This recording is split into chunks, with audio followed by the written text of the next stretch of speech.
Hello Taurus, thank you for joining me for your Sun or Ascendant forecast for week commencing the 3rd of September. Where is the year going? It just seems to have flown by, and certainly for me personally so much has happened. But this week begins with a quarter moon.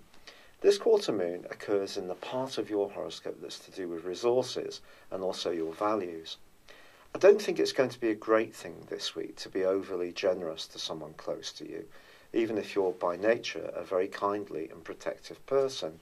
If this is becoming too much of a pattern, they may actually become used to you always bailing them out. You also might want to rein in that side of you that loves sugary stuff or a little bit of luxury treats just for this week. However, on the same day, Mercury does end. It comes out of shadow, I beg your pardon. This is where Mercury emerges from where the retrograde began. And this is really encouraging. This, of course, happened in late July. And I think if there have been some personal, home or emotional issues, greater clarity can start to emerge. However, it is true to say that Mercury is going to be moving on Thursday and into a wonderful location. It's going to go back into its home zone of Virgo, which for you is the triplicity of Earth, so it trines up to your Sun, and that's great because it's actually going to be trining up to Uranus in your sign, and also Saturn. And on the same day, Saturn ends a long 5.5 month retrograde. So if you have been finding it difficult to open up your world and really go for things that will give you a greater sense of adventurism and freedom, I think some of those barriers are going to start falling away now.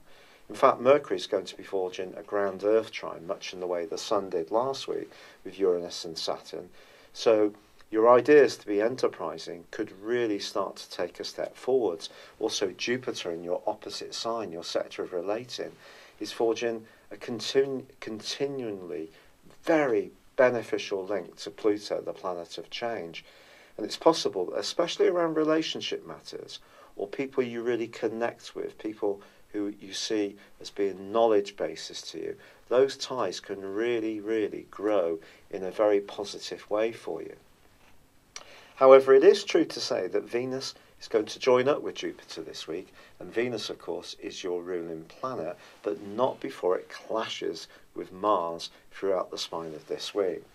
Now, Mars continues in a very restless part of your situation, and Venus is in a very sacrificing part of it. If you are in a relationship where it does seem to be all give and no get, this could cause some resentment to come up this week.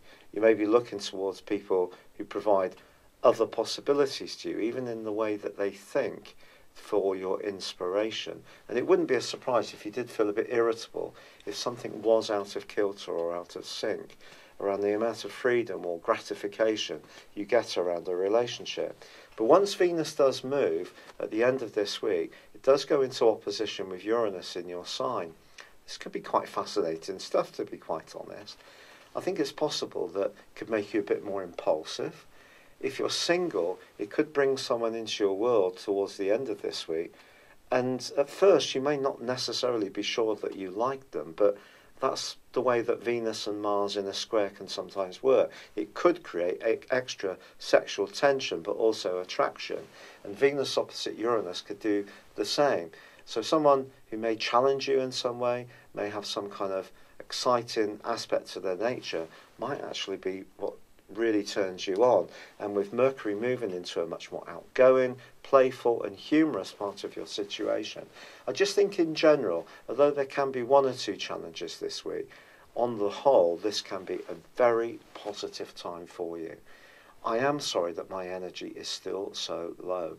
I have been in a fantastic amount of pain, and it's still early days with the hydroxychloroquine, which is one I'm taking for the rheumatoid arthritis, and I've had to go on to steroids because of this.